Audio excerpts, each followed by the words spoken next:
Hello everyone, সকালবেলা ঘুম থেকে উঠেই দেখলাম ওয়েদারটা খুব সুন্দর। বাইরে হালকা হালকা বৃষ্টি পড়ছিল, তাই ঝটপট করে পুজোর জন্য ফুলগুলো তুলে নিচ্ছি। আর এই সময়টা গাছ ভর্তি করে একেবারে জবা ফুল ফোটে। ভেবেছিলাম দুদিন মালা গেঁথে মন্দিরে দিয়ে আসবো, কিন্তু যেদিন হাতে সময় থাকে সেদিন গাছে ফুল ফোটে না অতটা, আর যেদিন ফুল ফোটে সেদিন আর মন্দির যাওয়া হয় না। তো যাই হোক, এই করেই যাওয়া হচ্ছে না, কিন্তু ইচ্ছে আছে এই বর্ষা থাকতে থাকতেই একদিন মালা গেঁথে ঠাকুরকে একটা পরিয়ে আসবো। আজকে রান্নার অত ঝামেলা ছিল না, কারণ পরলোক বাড়িতে ছিল না, তাই একটা গরম গরম সেদ্ধ ভাত দিয়ে আমার খাওয়া হয়ে গেল। গরম গরম সেদ্ধ ভাত, একটু ঘি, দুটো কাঁচা লঙ্কা, আর সাথে ডালের বড়া ভাজা। এটা খেতে দারুণ লাগে। আর স্পেশালি যখন রান্নাবান্না করতে ইচ্ছে করে না, কিন্তু বাড়ির খাবারই খেতে হবে। খাওয়া দাওয়া করে একটু চলে গেলাম ঘুরতে, কারণ আমার বান্ধবী এসেছিলো কলকাতা থেকে, তো অনেক দিন দেখা হয় না।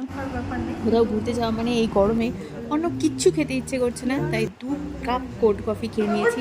আমরা হয়তো আরও খেতে পারতাম, কিন্তু এরপরে ফেরার মতো টাইম হয়ে যাচ্ছিলো, তাই আর বেশি দেরি না করে ঝটপট করে একটু রিল বানিয়ে বাড়িতে ফিরে আসতে হবে। কারণ আমরা যে ক্যাফেটাতে গেছিলাম, ক্যাফেটা খুব সুন্দর হলেও আমাদের বাড়ির থেকে ছিল বেশ কিছুটা দূরে। আর বাড়ি ফিরে এইবার তো আমাকে রান্না বসাতেই হবে, কারণ পল্লব রাতে খাবে। একার জন্য হলে না হয় আমি একটু দুধ ভাত খেয়েই শুয়ে পড়তাম। কী বানাবো সব থেকে চটজলদি, খুব তাড়াতাড়ি, কিন্তু খেতেও একটু স্পাইসি হবে, ননভেজও হবে। তার জন্য আমাদের বাঙালিদের তো একটাই জিনিস থাকে, সেটা হচ্ছে ডিম কারি। তাই ভাবলাম যে ঝটপট করে ডিম আর আলুগুলো সেদ্ধ করে নিয়ে কারি বানিয়ে নিই। প্রেশার কুকারে 1 সিটিতেই ডিম আর আলু সিদ্ধ হয়ে গেল। এরপর ঝটপট ডিমের চোচা ছাড়িয়ে আলুগুলো চোচা ছাড়িয়ে গরম ছাকা তেলে আলুগুলোকে কড়া করে একটু ভেজে নেব। এরপর ডিমগুলোকে আমি মাঝখান থেকে অল্প ছিঁড়ে দিচ্ছি, যাতে লবণ আর হলুদটা একদম ভেতর অব্দি যায়, আর খেতে খুব ভালো হয়। ডিমগুলোকেও একটু ভালো মতো ভাজি আমি, কারণ ডিমটাকে প্রপারভাবে না ভাজলে আমার খেতে খুব একটা ভালো লাগে না।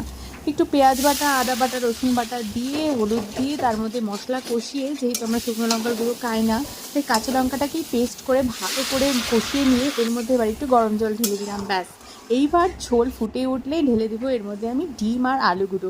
আর যেই ডিম আর আলুগুলো একটু 5-10 মিনিটের মধ্যে ফুটে যাবে, তারপর গরম গরম ভাত দিয়ে 1 প্লেট ভাত খেয়ে নিতে হবে।